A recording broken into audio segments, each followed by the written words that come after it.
I've no idea how I'm starting this. What a change from the norm, as it might usually such prepared self. I think you should leave that in. I know I should actually. Yeah, fuck it. Hi, welcome to episode number 48 of the Perth to Paisley Podcast. As you heard, we're not really prepared for this episode, but yeah, hi. It's absolutely roasting. So that's why there's a fan here, because yes, remember, there's now a visual element to this podcast. It's on YouTube if you want to see how absolutely roasting we are, how terrible the hair's getting. It's just an absolute nightmare. But I, as always, am Daniel, lovingly joined by my co-host Adam. Adam, how you doing? I'm good, thank you, mate. What about yourself? Looking forward to discussing some recent fixtures regarding the Jam Tarts. Yeah, it's going to be very, very good.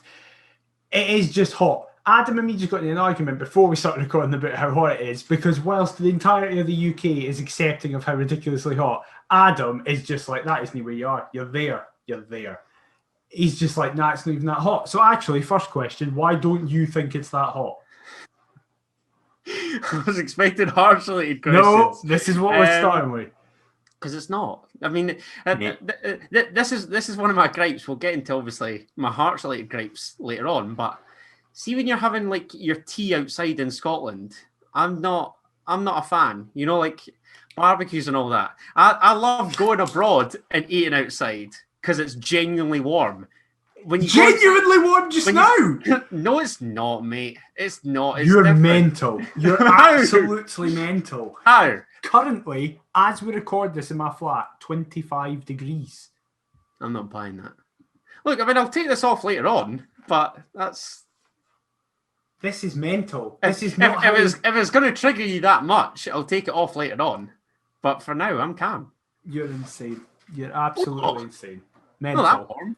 Right, let's get everybody. That's all I want. The comments and the replies and the tweets to this podcast, just calling it this idiot for saying that in one of the hottest Julys we've had in years that it's not actually that hot. What are you saying? We'll get some poll on the go on Twitter. Yes, exactly. Is it hot? I have a feeling I know which way that poll is going a simple aye or no. Yeah, exactly. But anyway, you haven't accidentally clicked on a different podcast that we started consulting the weather and the climate change that we're all. We're not about to bring out Sean Batty or some other special guest. Exactly. We're here to speak about Hearts, a team that, since we last spoke, has played 2 games, 1 competitive and 1 friendly against Cove and Sunderland respectively. So we're going to get into all of that, speak about transfers or the lack thereof, and then preview, as this is going out, tonight's game against Stirling Albion in the Premier Sports Cup. But we'll start with the Premier Sports Cup action.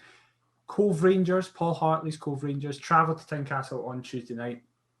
And we spoke about it. I actually last week said it was going to be the hardest game of the group, which kind of didn't end up happening. You were there. So first of all, I wanted to actually ask you this.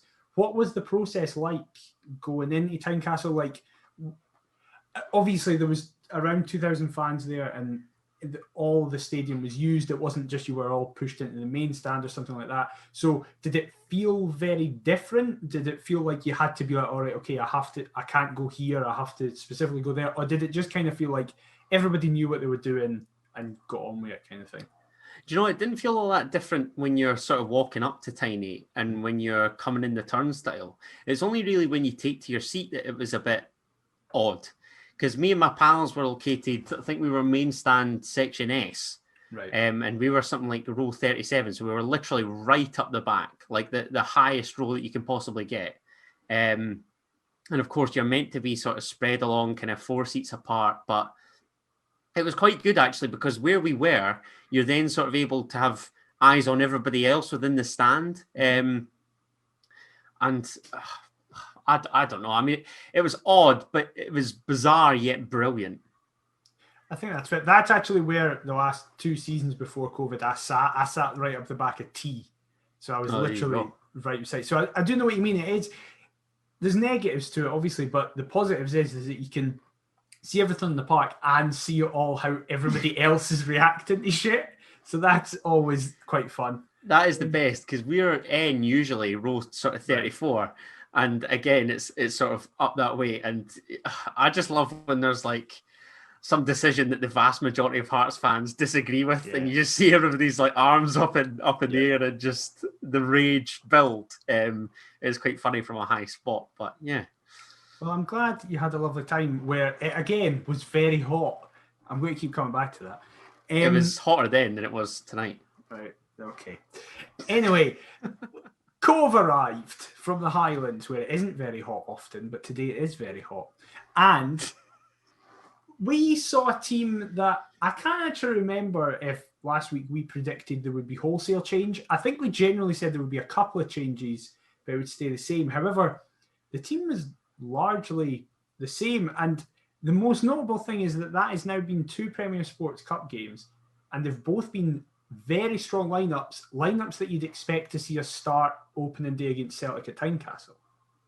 Yeah, definitely. I think am I right in saying that the only 2 changes for the Cove game were both in midfield? Yes, it was the midfield that duo of Pollock and Halliday came in. Yeah.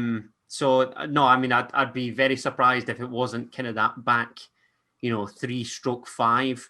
I think in midfield, what this display allowed us to realise is the fact that we've got some options in there. And I don't think that Finlay Pollock would be ready to start. I think that's very brave, chucking a 17-year-old in a fixture of that magnitude.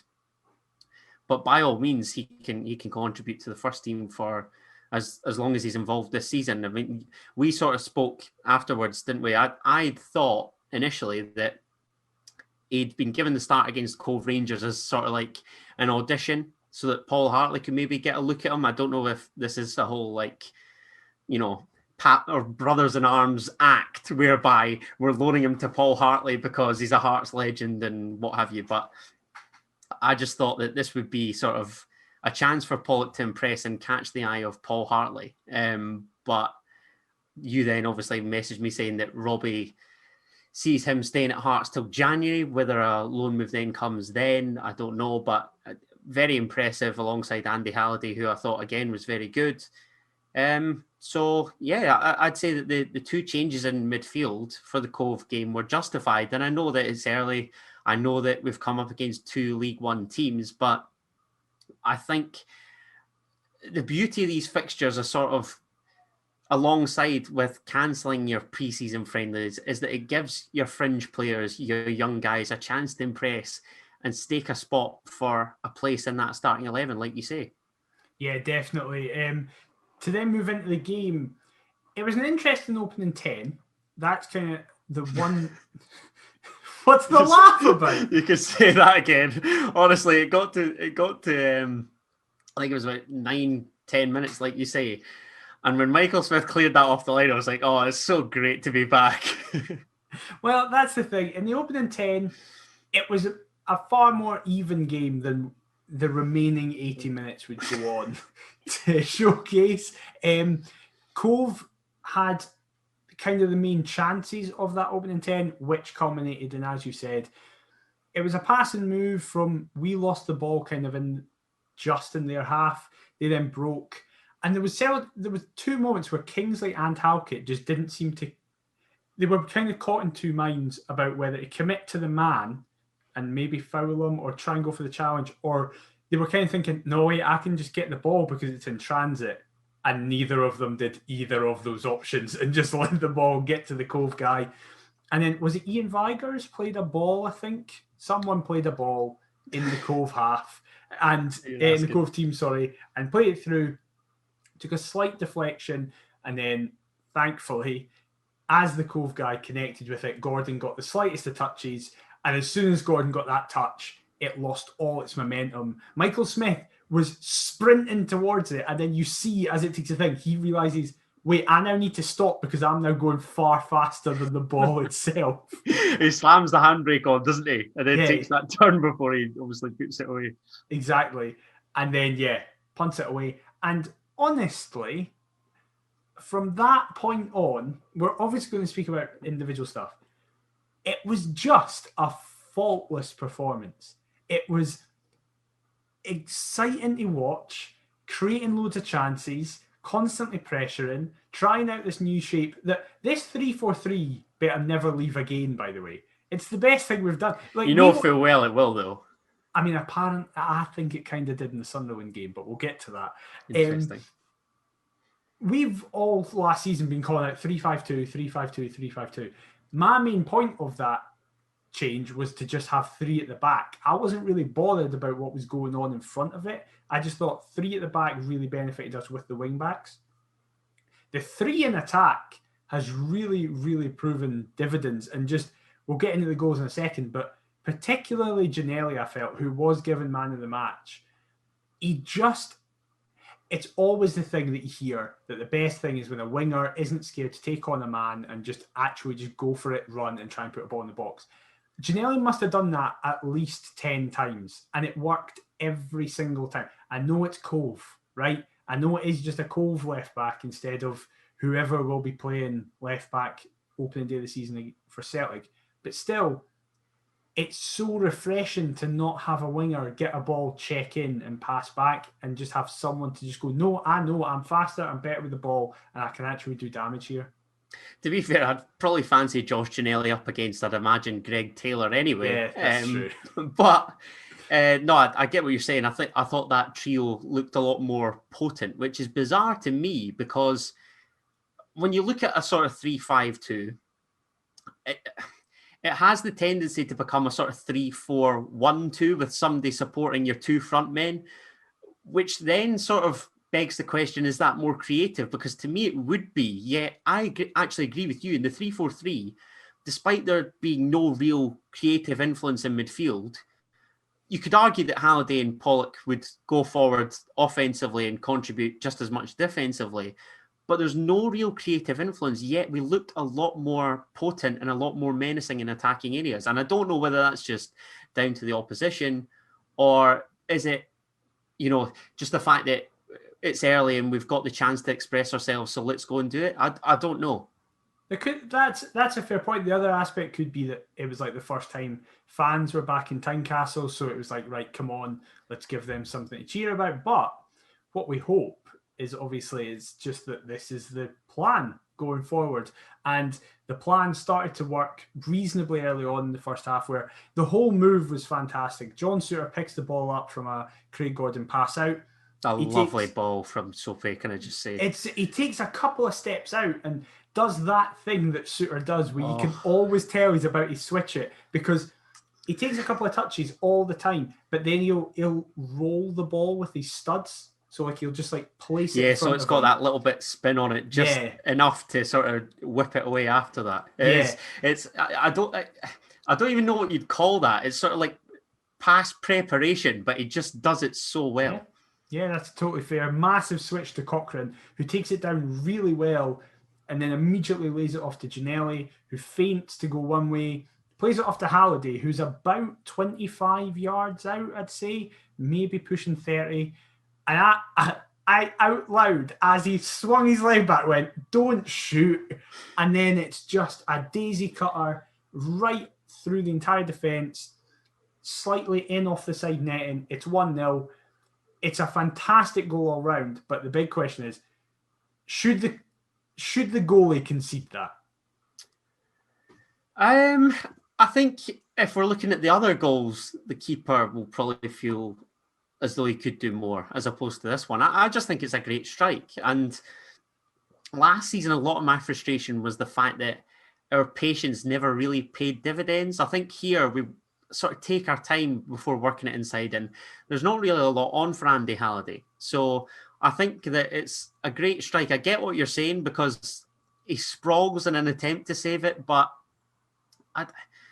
I don't know. I just feel as though, I've said it on the pod as well. I think that there's a lot more to come from Andy Halliday, and I think he needed that goal, to be honest. And at that stage, having conceded that early chance, that was sort of what we needed in order to spring us into life. So I'd say it's probably more a superb strike than the keeper could do better. But that's just my personal opinion. What do you think? I actually agree with you. I think the keeper does get his feet wrong. You see, as soon as Halliday shoots, he's frantically running to the other side, and he's not just standing on the balls of his feet. However, I felt that Jimmy Sanderson on commentary and Chris Sutton and Stephen Craigan on the Premier Sports commentary, they all kind of focused more on the goalkeeping error rather than Halliday's strike. It was all like, yes, it's a good strike. However, the keeper should be saving it. Whereas I do feel that's kind of doing a disservice to Halliday. Like, it is objectively just a fantastic hit. He catches it perfectly and does really well. You seem raging that I've mentioned Sutton and Craigan.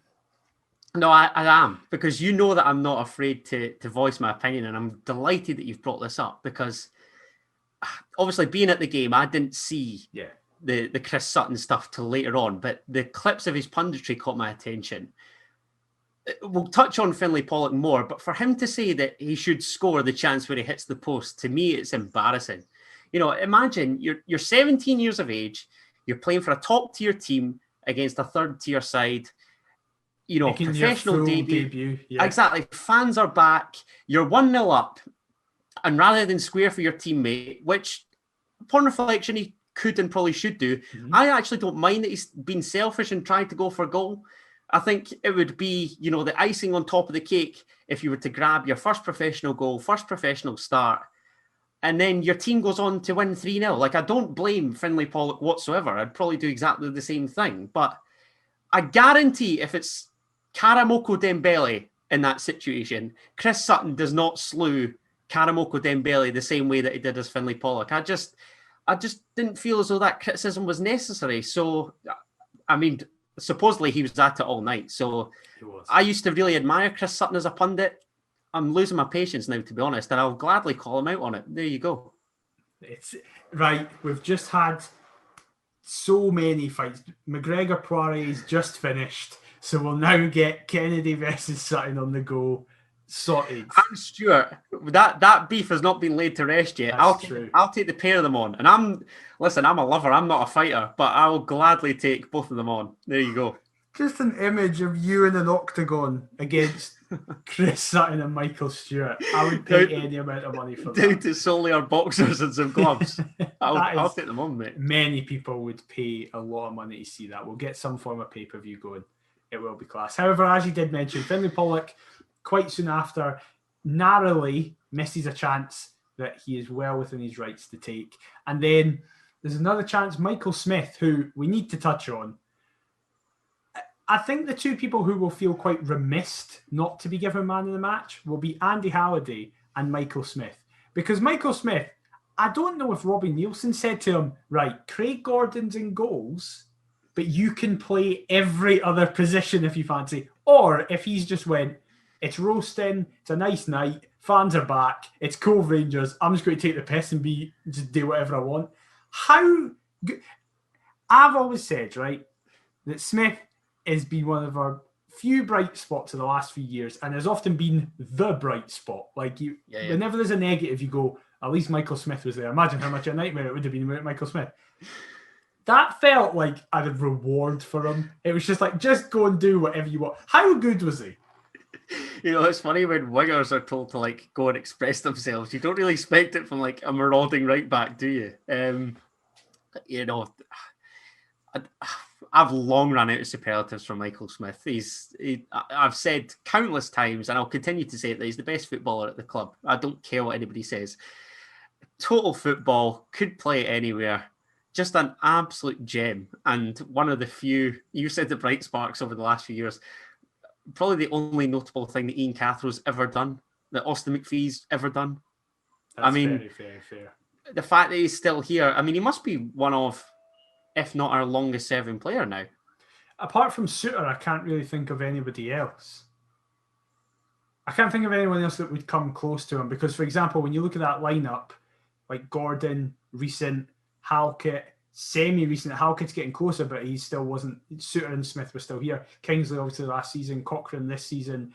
Herring is around the same time as him, but I still think Smith came in first. I think Smith was the season before, wasn't he? Yeah.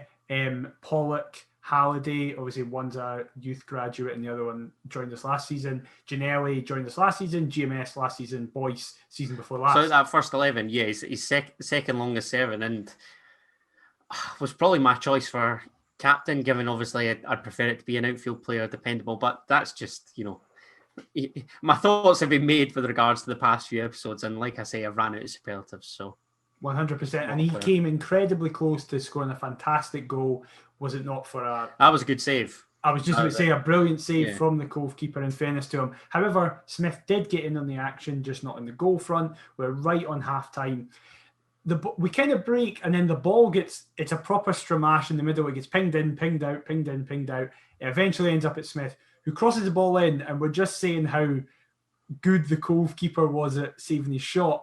He Jack Hamilton flaps at it, and just it hits off the side of his glove, and Boyce, proper poacher, just in the right place at the right time, takes a touch, fires it in. We go into the second half. We go into halftime, 2-0 up. Game's totally dead.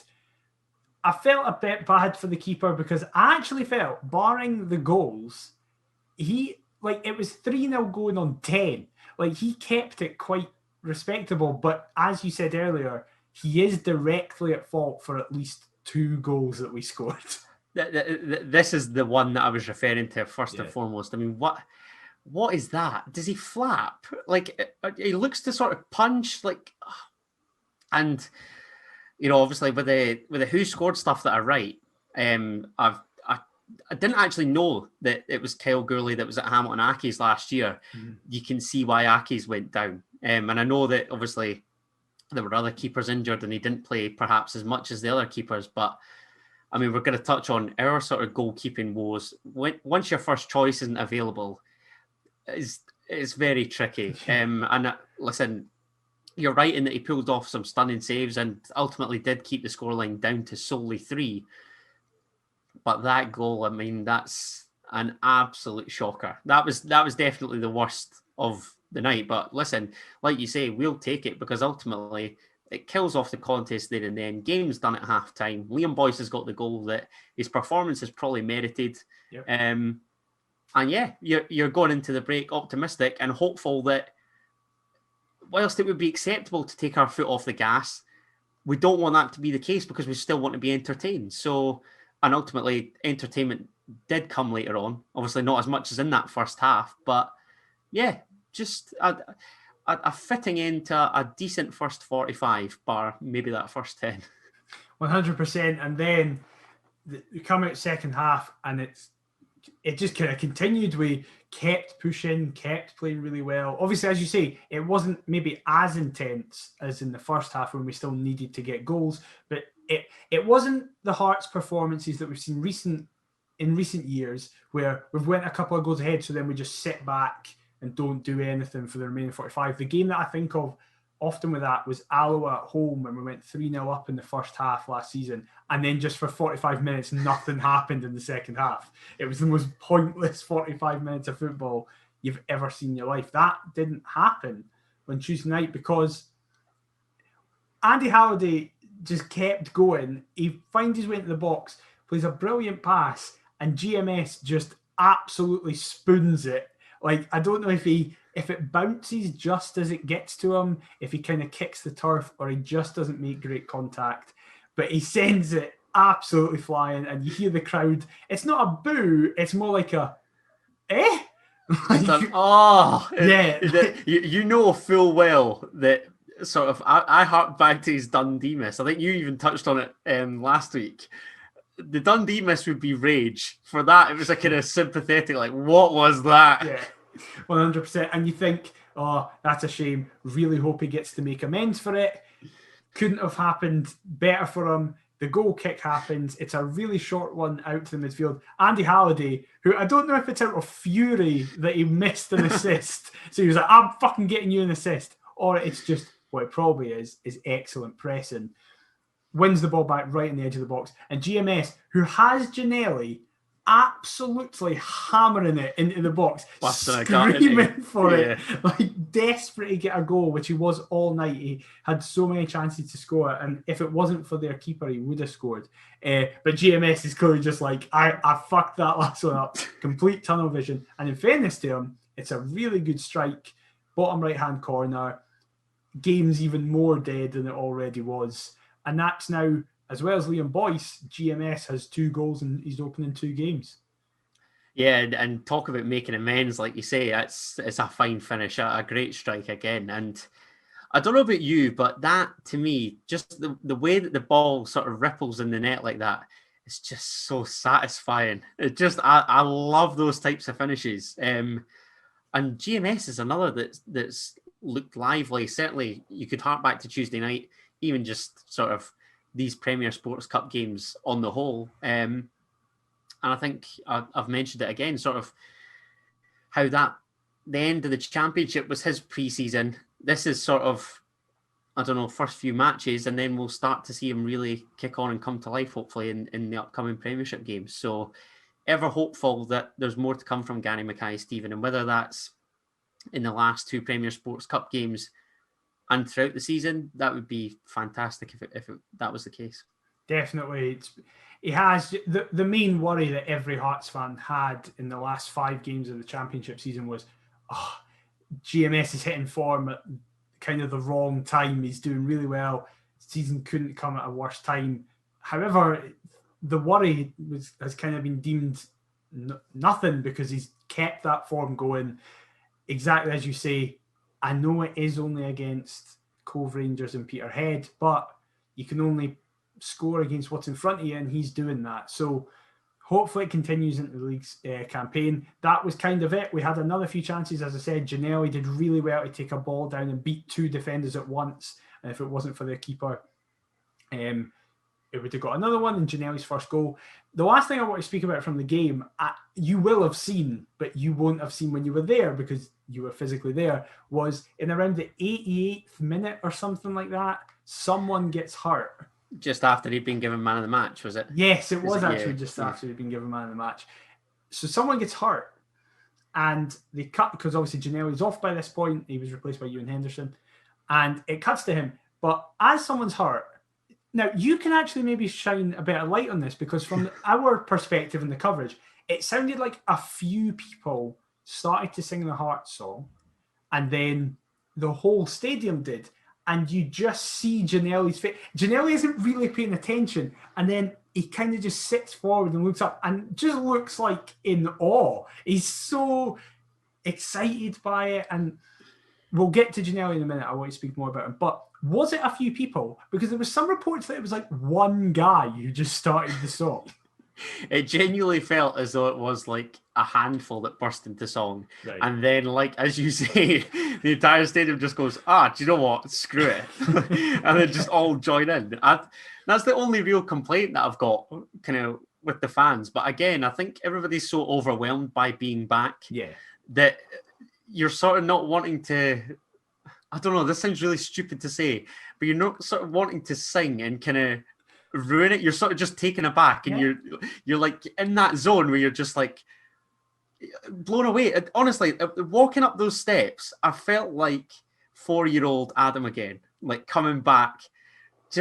You just fall in love yet again. It was just amazing. Like, there is really also the other aspect of when you're in a full time castle. And because the atmosphere takes care of itself, is that what you're going to say? It's different for the bigger clashes in particular. 100%. It's different to a lot of clubs in Scotland where, say for example, if Morton play East Fife, you can see where the chant has come from wherever you are. Like, you can see sometimes the individuals who do it.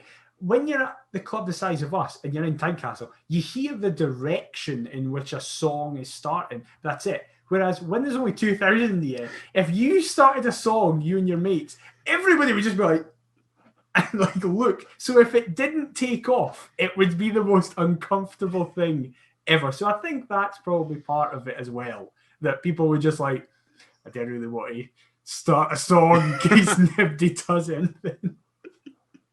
But it was amazing. That's fair. I just think, I don't know, maybe this is one for the listeners, but I just feel as though the songbook needs improving. That's a thing for me. I don't think we've got enough chance. I really don't. That's true. We've got about 5 that we just recycle. Every 10 minutes, we just go through the 5.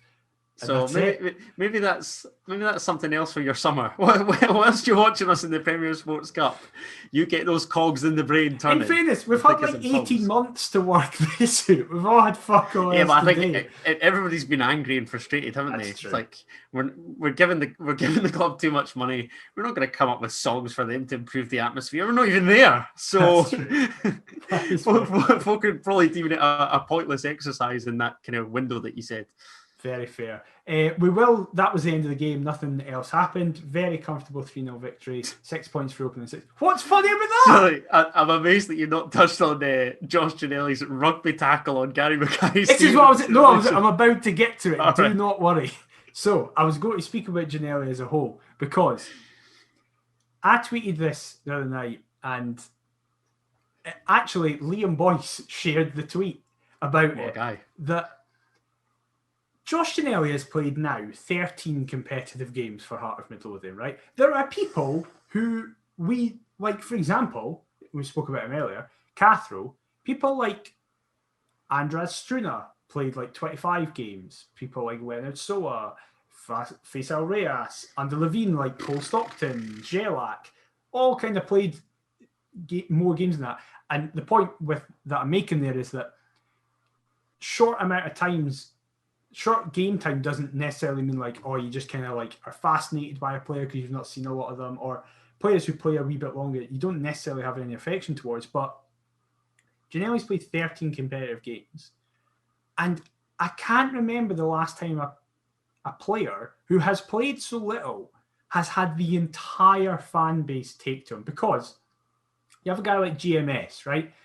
There was people, this podcast, there's only two of us and we've been split on them for most of the time. Like, I was against the signing, you were for it. Then when he came, we were kind of united in the, oh, he's not playing well, but you were more like, he'll get form. I was like, I don't know if he will. I was backing him and you were sort of sceptical, weren't you? Yeah, 100%. And I feel like that was quite a good representative of the fan base as a whole. There was large sections really backing him, and then there was other large sections going, I don't think he's good enough.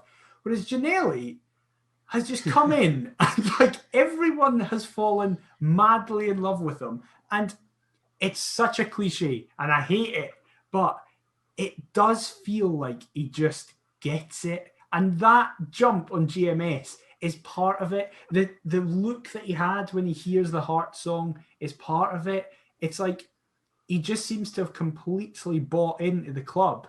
And he's good, right? That's part of it. That always helps. Yeah, exactly.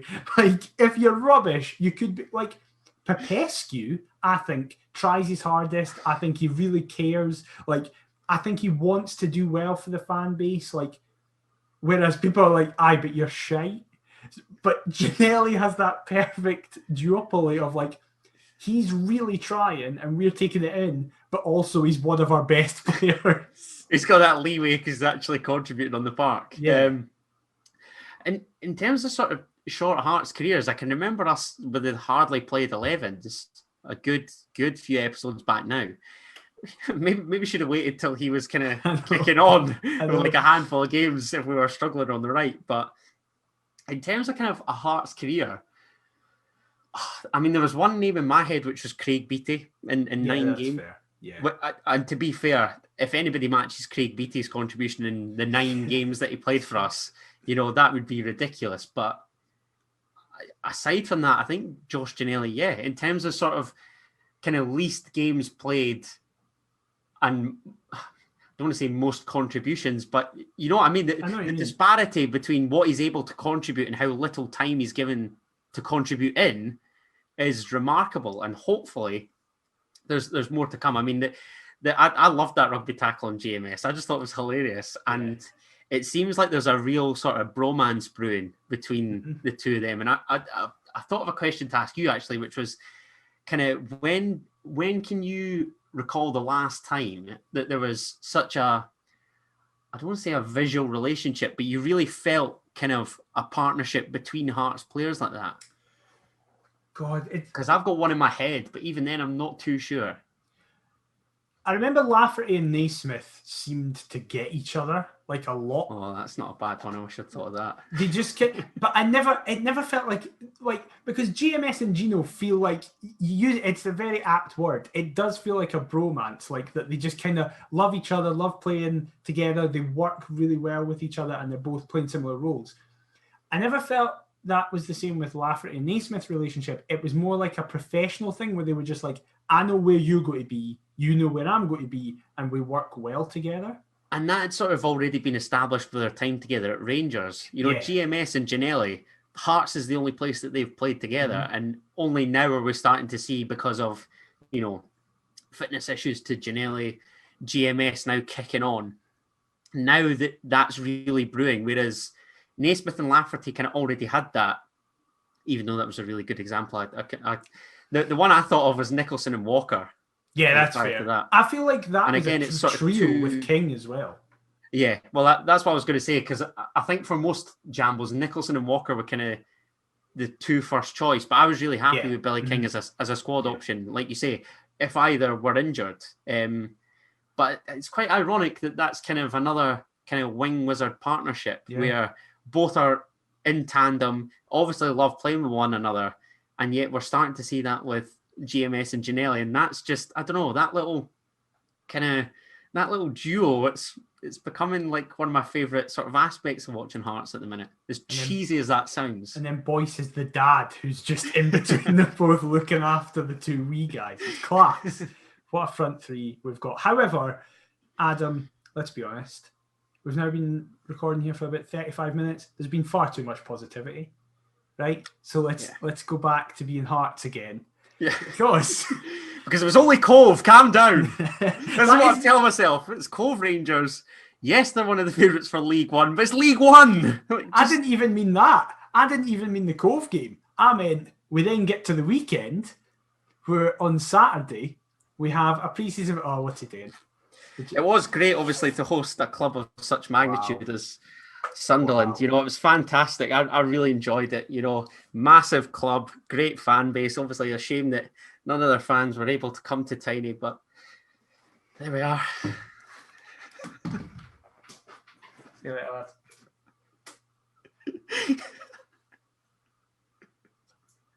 What is that? What is that? Whoa. Right, for visual listeners, I've completely lost it. For audio listeners, Adam has just unveiled a Sunderland top. To be fair, this is for Bradley Livery. Right, I was going to say, the first thing I noticed was that, so I can't get too annoyed at that. Sorry, but what? You can't... Right, me and Adam have made it very clear to each other. We have differing opinions on this Sunderland game that we're about to say. All your opinions are now completely invalidated because you are sat with a Sunderland top on. You wanted them to win. That's the reality of this situation. No comment. I'm so disappointed in you. I'm furious. You've completely stitched me up here. Honestly, I've been sweating my banjo off with this blooming track jacket on. I tell you it was hot! Hot! I thought it's all going to be worth it once I see that angry mug. Brilliant, eh? See, audio listeners, the benefits of visual aspects. You can see how furious I am and how buzzing Adam is that this has worked. But anyway, we played that shit on Saturday and we got beat by them 2-0. But they are jobbies, can I just say? Like I know it was great to obviously be on the Roker Report, and I was waxing lyrical about how Sunderland are a massive club, and of course they are, and the fans, they're tiny, and and that the fans deserve better. But it's an absolute disgrace for Sun. I mean, Sunderland haven't been good since Jermaine Defoe left. That's true. That's very true. And even then, he was the only good thing. Exactly.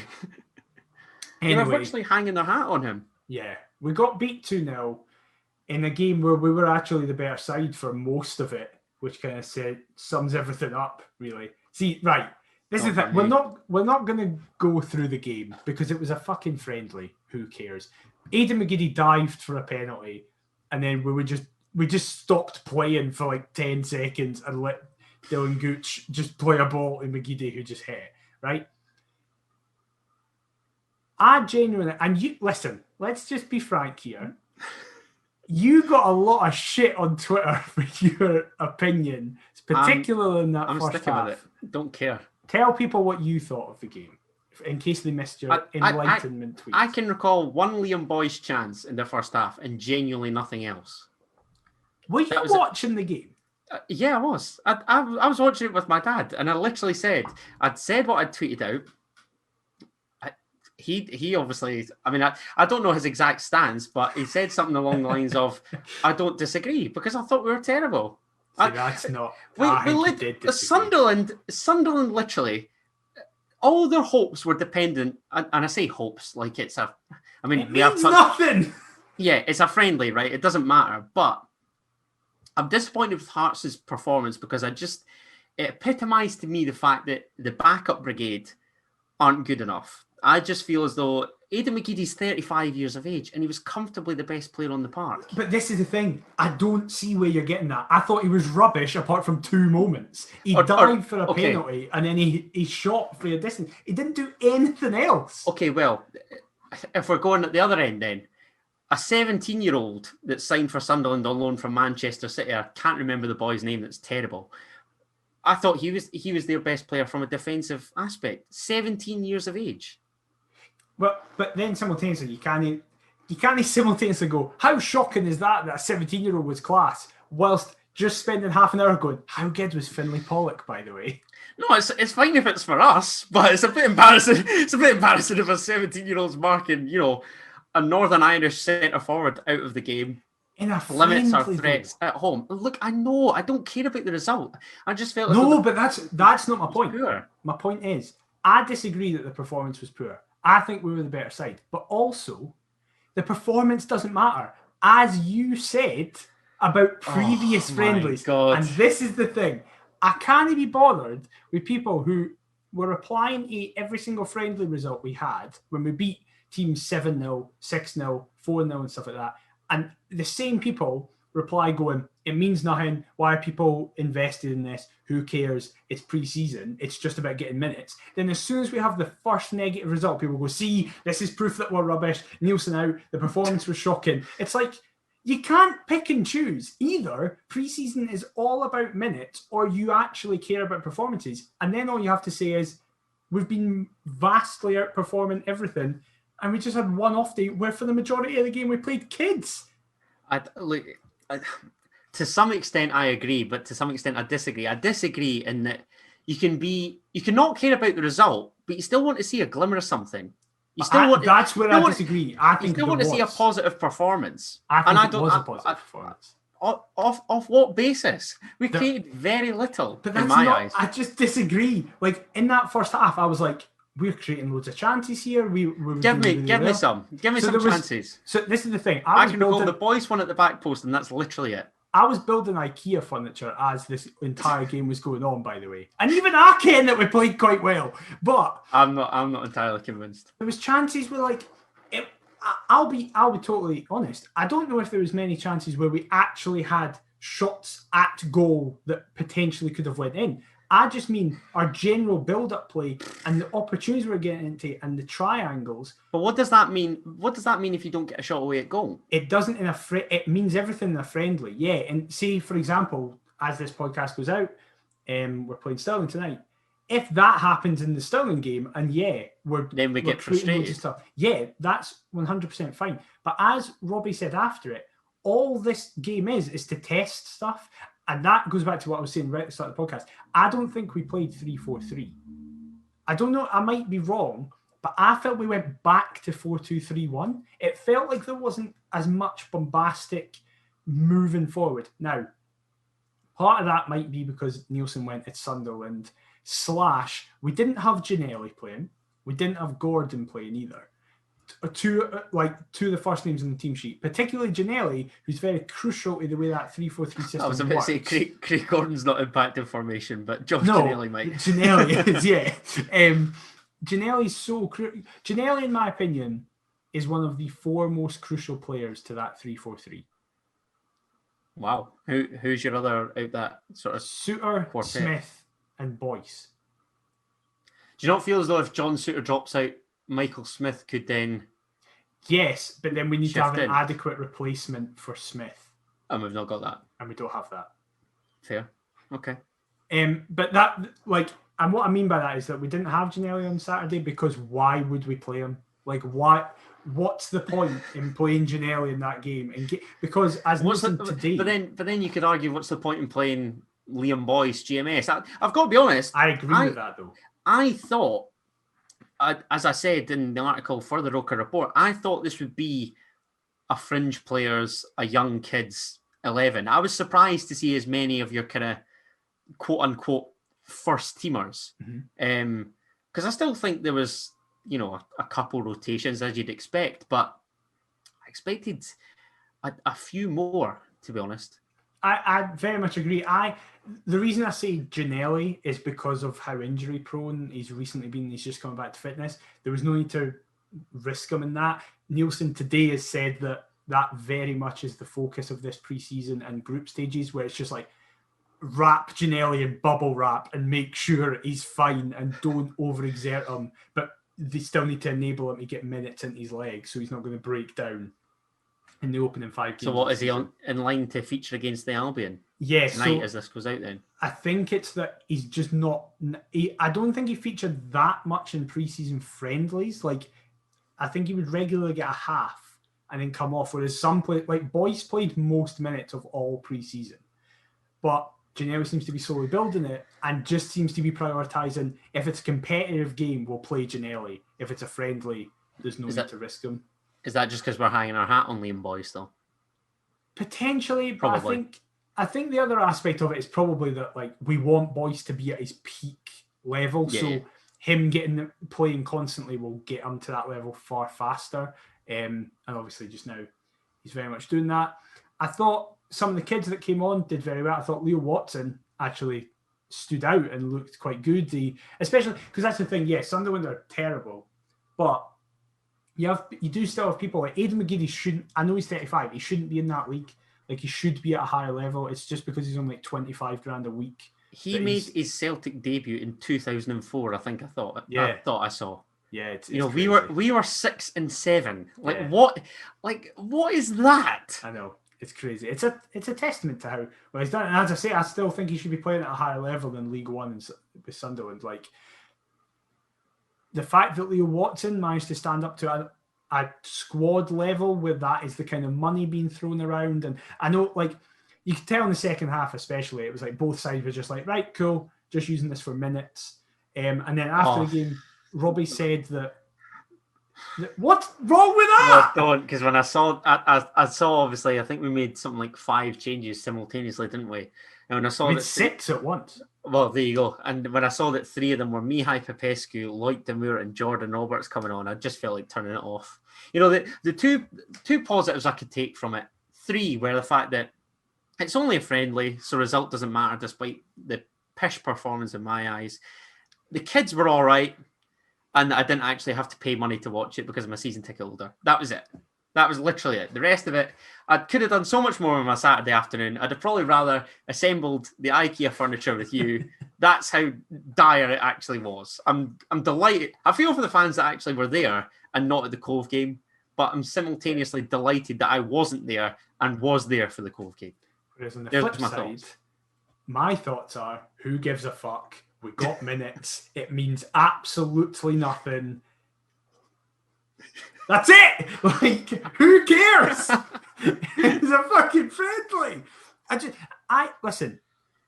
I totally understand how people want Hearts to play. I want Hearts to play well in every single game. I'm a Newcastle fan. I wanted us to beat Sunderland, right? My Newcastle brain was furious. I can just edit you out at any point.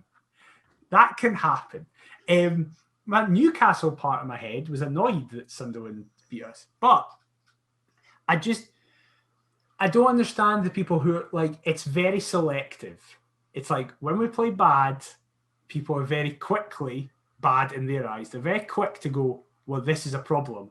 And then when in the exact same circumstances we play well, those same people go, nah, you can't read too much into it. It's like, surely it's the games that are competitive where we have been dominant, scored 5, conceded none, never looked like worrying. in those 2 games. Surely they're the games that it matters to be good in. Also, I've seen us in years past do great things in pre-season friendlies, and then we turn out and are shit in the league. No, look, I get that. I think for me, look, we've beaten the 2 League One teams, right? That should be a given. That's why I'm not getting too excited. But I don't know whether I'd expected more. I think when I watched the Cove game, I had a beamer that literally went from ear to ear throughout it. And that was just down to being back. It was great that we won, but again, I was expecting that. I just expected more against Sunderland. And I'm not disappointed that we lost or anything like that, because the result doesn't matter, but just screaming out for a few bodies in my eyes, mate. Well then, that's a perfect transition, as we are currently sat recording this on the 19th of July. Currently, Hearts have technically made 1 new signing, as we have brought back in Ross Stewart permanently and Josh Ginnelly permanently, but those 2 were both on loan. We have currently only brought in Alex Cochrane on loan. 3 signings in total, but I'll give it to some people, it's like 1 signing. So, it's an interesting discussion. A lot of the other podcasts have been talking about it. Obviously, this past week, the This Is My Story boys interviewed Joe Savage, and obviously the big conversations was about recruitment. And Savage made it very clear that, as we said last week with the people like William Lansfield coming in and John McLaughlin, that we're changing up the way we do recruitment and the academy and stuff like that. And Savage kind of gave a bit more information on that, where he spoke about the fact that now William Lansfield will be staying down in England so he can scout that market. The English market isn't moving as quickly as the Scottish kind of league, and that's the market we're focusing in, so we haven't been able to make as many moves. Also, that he doesn't feel that he should ever need to convince a player to play for Hearts, that they have this apparent DVD that they show to people that I think every Hearts fan desperately wants to see, just to know what it looks like. Send it out, and it's kind of just like, do you want to play for us? Yes or no? What do you suspect it looks like? Sorry, I think it'll just I'm be sorry like, to cut you off. No, it's all right. I think it'll just be like Derby goals, Hartley's penalty against Aberdeen when we get into the Champions League, winning trophies. The Bayern. Welcome to Heart of Midlothian Football Club. Perform or be absolutely terrorised by the supporters in the stands. Yeah, that would be a far more accurate one. Like, that would be fair. But yeah, quickly before we speak about transfers, how good was that interview? Fair play to Corbett and all the guys, Ando as well, who was clearly there. Savage, and listen, Savage says it himself, talks cheap. The amount of times we've heard people come in, players, Donis Advalai, there's no city I don't score in, and stuff like that. Ian Cathro saying, I really want to move this club forward and get competing with the Old Firm. Romanoff saying, I want to break the Old Firm. In fairness, he did that. But Savage nearly broke the club in half as well, mate. He did, yeah. But, what I'd give for those halcyon days. What did you think of it? Did you think it was all lip service, or did you think, no, he seems to actually get it? Much like we were speaking about with Ginnelly. He does. I think it was encouraging. Mm-hmm. I'll say that much. I think most folk are kind of getting a hunch, aren't they? And it appears to be like Marmite. You're either firmly in the Savage camp or you're still that little bit sceptical. And I think the scepticism arises primarily due to the fact that we've only really brought in Aaron McInnes so far in his kind of tenure. Obviously, now we've had, various appointments in different positions. So chances are we'll be looking at players, and I'm assuming that arrivals will now be through the doors because of various scouts that we've got all over now. Look, I can't say anything bar we've just got to see new signings and take it from there. The way that he talks about people when they're being appointed does seem as though he's sort of got people in mind for positions that open up, which is good. And hopefully we've got players in mind for positions that we need strengthening in the team in exactly the same format. So hopefully we've got a couple bodies to come. For me, I mean, I said priority was centre half. I think that was further proved on Saturday with the easiness of Aidan McGeady's second goal, to be honest, because it is just literally one ball from Lyndon Gooch that seemingly separates, 3 defenders. I would still like a bit of creativity in midfield. I'd like a wide man because, similar to how we were talking about Nicholson, Walker and King, if anything happens to either Gino or GMS, do I really want to rely on Jordan Roberts? Not particularly. And I think we're a little bit light up top as well. Obviously, with Nando to come back from full fitness, Ewan Henderson not all that established, but Liam Boyce being the main man. So, bodies to come in. He speaks well.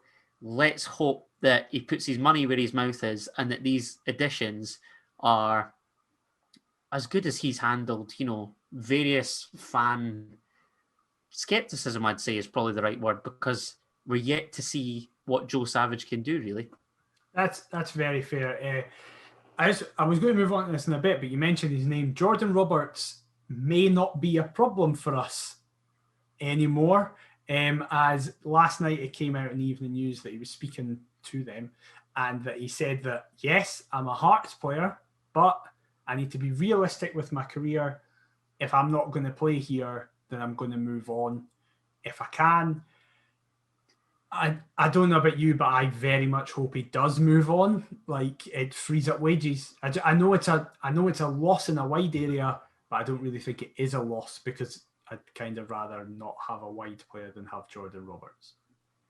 No, I'd quite like for us to unearth another Josh Ginnelly, to be honest. There's bound to be some. I think Ginnelly was pre-Savage, wasn't he? And then when Savage came in, we've had Gary Mackay-Steven, but I think both of whom were identified by Robbie. Well, he was pre-Savage, but kind of not, because he was at Preston, where Savage was. Yeah, okay. So if we'd been made aware, I don't know whether it was via Joe Savage or whatever, but Robbie's wing recruitment, if we're using that as a phrase, has been hit or miss so far. Which is being quite polite. Yeah. GMS and Ginnelly have been good. I'd say Ginnelly more so. GMS now starting to get to that level. Elliot Freer, Jervain Castanier, Jordan Roberts, all honking. So hopefully we can tie it up and go 3-3 as opposed to 3 rotten wingers and 2, one of whom's excellent and the other's now starting to kick on. That's very fair. I have 2 words to say to you that I'm very interested to hear your reaction to. Is this a name? Yes, it is. Go on. He's just been released by his club. Oh, I know where you're going with this. There's no chance he'll We sign. need to get on the phone big Andy Carroll. Come on. Yeah, Fuck you and your Sunderland top. An injury-prone centre-forward is exactly what Hearts and Midlothian need. Yeah, 100%. Listen, right? That number 9 shirt's vacant. Hey, listen. Exactly. This is the thing. I don't care if he came in, we signed him, he stepped out onto the turf and his groin went again, or his ankle went again, or his knee went again, or his shoulder went again. Those are the 4 main injuries he's had.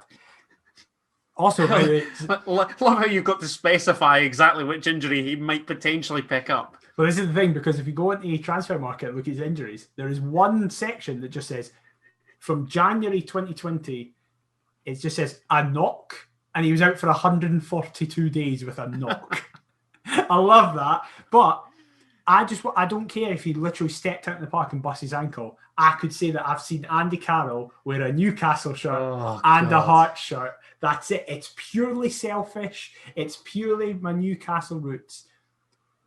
Let's get big Andy in. Why not? Him and Nandwilly, 7-foot giants just towering over every other defence. And Liam Boyce supporting the 2 of them. Yeah. Could you imagine? Just them 2 running riot. How class does that sound? Andy Carroll can't move anymore, but just put him in the box and get Gino, GMS, Boyce to just run, lads. Just run around them and put balls in. I know of a couple Jambos that are also Newcastle fans, not just solely you. Yet you are the only one that's touted Andy Carroll because of our track record with injuries and Chris, it only came out the day. Underwhelming signings. Well, listen, what does that matter? He You've only got touted it released almost today. instantly. It's like you're Keith Downey or something. Listen, I love Andy Carroll. He's given me some incredible memories. I Such want as... him in maroon. Wait now, don't take away from how good Andy Carroll was when he was younger. Andy Carroll was amazing. Okay, was he £35 million amazing? For what Liverpool at the time needed, yeah, and then he just got hurt. Don't come to me with Andy Carroll blasphemy. Slander. I will win, right? I have far more knowledge of him than you. I remember his game where he played against Norwich and got a hat-trick, and then he came through the youth level at Newcastle, and we were just hearing about this giant guy who was getting hat-tricks in every single reserve game. He's also apparently mental. Mental. Now he's a shoe-in to sign for Hearts. He's absolutely off his rocker. He's enormous. Probably doesn't have that prolific a record with recent clubs. Is injury prone to hell. Offer the deal now. It's an absolute certainty that he's coming to Tynecastle. When Titus Bramble is saying you're mental, then that must be terrifying, right? I don't want to know what he gets up to in his personal life out on nights out. All I want to know about him is how much money he wants to appear in Gorgie for Hearts. I can't wait. It's going to be amazing. He's knucking futs, but nearly as mental as you for putting that suggestion forward. There's no chances. Apparently he's going to Charlton. Charlton? To link up with Connor Washington. Yeah, exactly. What a duo that is. Before we go into the final point, I just want to ask you a very simple question that we're not stealing it because every podcast is asking it because it's just my thing. Are you worried about the lack of signings? No, I don't think worried's the right word. I'd say I'm surprised. I'm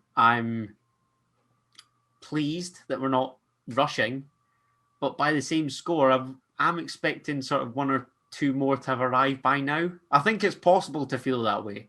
You're not wanting Hearts to go out and make it rain as though it's a strip club, but simultaneously, these things take time. We want to get it right. The same people that will be clamouring for signings are the same ones that have been, slating our transfer policy for time, that folk have come in far too early. Like under Levine, when our first 11 had basically been assembled for kind of the League Cup, and that was it. Mm-hmm. Now we're actually taking our time, seeing what we need. I think these competitive fixtures, we've touched on the beauty of them already, but even the Sunderland friendly chucked in and amongst that has let us know what we need to, or sort of the positions that we're identifying that we need improvement in. And hopefully we've got targets in mind to find them. So no, I'm not worried by the lack of signings. I'm not underwhelmed, but just surprised that we are taking our time, but simultaneously pleased. That's basically my exact thoughts on it as well. I almost don't get the people who are panicking. Like, I'd maybe get that if we'd played really bad. If we hadn't won a game in pre-season and then the games against Peterhead and Cove were laboured, we hadn't picked up maximum points, we looked really poor in them. Then you go, right, we need loads of signings now to fix this, and we've not done anything yet. But they would be on at the club every hour. Yeah, exactly. Robbie has made it very clear that in every single time he's asked about it, he's like, we're focusing on the English and Irish markets. They're not really up yet. There's not been a lot of movement. And in Scotland, it's been quite interesting because some clubs have done a lot of movement, but then other clubs have been like us where they've done basically not. It very much seems to be one or the other, that you're making loads of deals. Like Dundee today announced 3 folk at once kind of thing. Whereas there's other sides that haven't really made one or two here and there. And for me, the just biggest positive is that it's not another rebuild that I felt we were all quite worried about. There was for God's sake, it's going to be another 8 or 9 players coming in, all needing to gel, all needing to bed in at the same time. Whereas I think it's been proven that we just need a couple. I agree with you totally. Like, we need a centre half. I'd like a wide player. I'd like a striker. Probably covering the middle, but I do feel like we do have quite a few options there. But so I would like a few players in, but we do have a month and a half left to do it in. It's not like we're here sat on the 19th of August going, we've got 2 weeks and we've still no signed anybody. Like, if it gets to that point, then I'll be like, that's justified. And I know people are going, but the league starts in 2 weeks. And I get that, but with the way football is now and the way the transfer window is, you don't need to have a fully settled squad and signed squad by the time the league comes around. What you can sometimes do, actually, is use the first couple of games in the league to go, right, I didn't realise we needed someone there, or I didn't realise this isn't working, so I need to bring another body in. I was going to say exactly that. You know, these opening games will be a learning curve that hopefully by the time the transfer window shuts, we've made moves in an attempt to, you know, put these sort of queries to bed. And if then we're satisfied by the squad come the end of the transfer window, cool. If that's not the case, then okay, maybe we should have done some more business. But ultimately, like you say, if come the end of August, we're sat here raging that Hearts haven't got the finger out, then so be it. But let's take our time for once and see how it works in comparison to previous transfer windows where it's been, you know, with all due respect, woeful. That's totally fair. A game where we may be able to see where we need new bodies in is final talking point of the show tonight.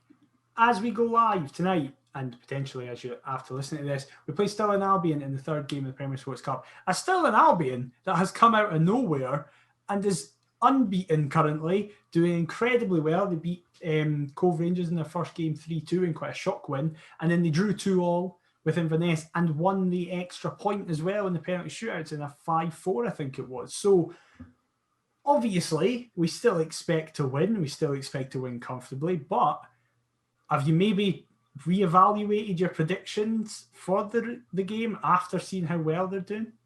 Oh no, I've been long aware of the Beano's capabilities ever since I discovered that my great-grandfather, God rest him, was a Stirling Albion fan back in his heyday. So why that was the case, I have no idea. I need to get clarification from my granddad Ian. But yeah, they're a club I've always had a wee sort of, or I've kept an eye out for. But they're absolutely flying. And a couple of ex-jambos that we need to be wary of all of a sudden. Dale Carrick, Nathan Flanagan, the boy Dylan Bikey Dylan Bikey. Yeah. One of the most pointless Heart Midlothian signings. The man that we signed just so Hibs couldn't. Like, that was it. One of the Patter 11. And yeah, I caught kind of glimpses. I saw the boy Dylan Mackin's free kick up at Inverness, and it was an absolute screamer.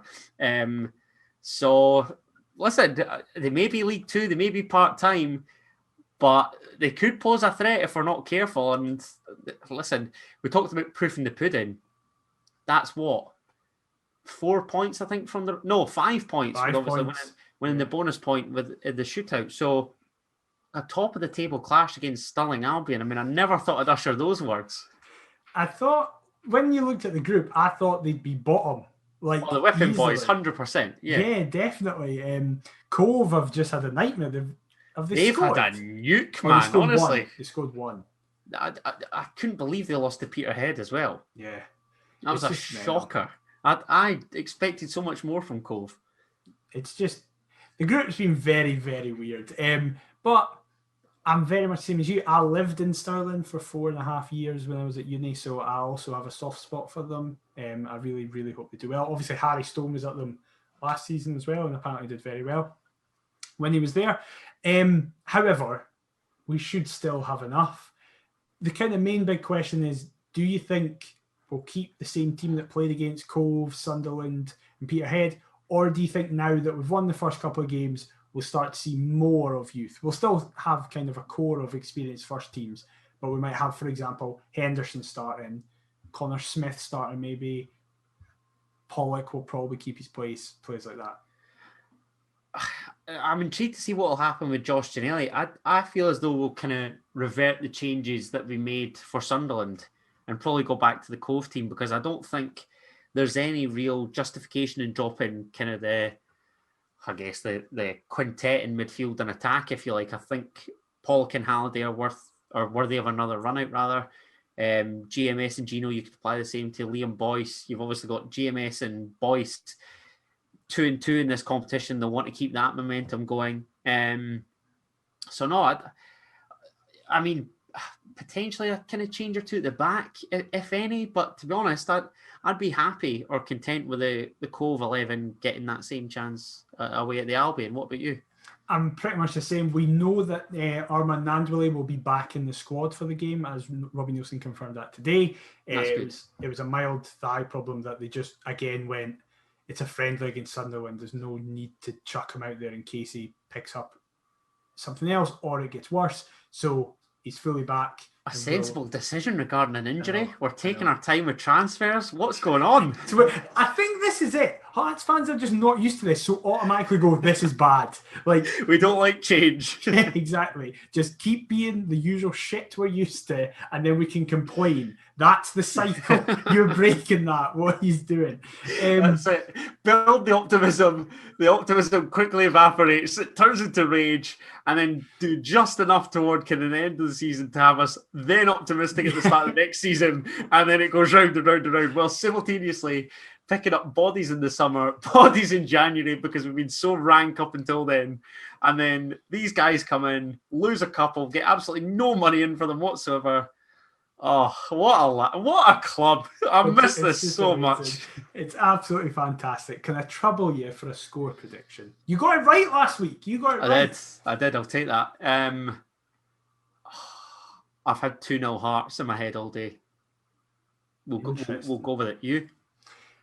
Fuck it. I'm going to go with your scoreline last week. I think whilst Albion are doing very well, and I can potentially see us conceding, I'll go with 3-0. Hopefully it's just a dominant win. And then that's it. The group's done. The group's done already, basically. Look, if we don't beat Inverness at Tynecastle as well, I mean, really... Yeah, there's a bigger issue there than just not going through the Premier Sports Cup. So yeah, the group's basically done. But yeah, our podcast is also done. Thank you very much for joining us. We hope you've enjoyed it. Fuck you, Adam, for springing the Sunderland top on me without letting me know. Ridiculous. But we hope you have enjoyed it. Whether you've been listening, we are at Perth to Paisley on all good podcast platforms. Please leave us a review on your platform of choice. It really helps algorithms, and it really just shows that you're enjoying the show. The same on YouTube. You can see the fucking... I keep pointing the wrong way. There. The Sunderland top and my lovely 1986 Scotland training top. Leave us a like, subscribe on that. Leave a comment if you want to have either anything for us to speak about, reviews of the show. All of that really, really helps engagement. All our socials are on the bottom of the screen, but if you're not watching, you're just listening, we're Perth to Paisley on all the social media. perthtopaisley@gmail.com if you want to fire us over an email as well for a topic or just a general chat. Adam, where can people get you on social media? People can get me on all the socials at Adam T. Kendo. And yourself, mate? I'm at DMcIver22. We'll be back next week to speak about all the fallout from the games, and we'll also be giving our season predictions ahead. So join in for that. It'll be class. We might even have new signings to speak about. We probably won't, though. It's too hot. I hope you've enjoyed the show. Bye-bye. Keep the faith. Mon the JTs!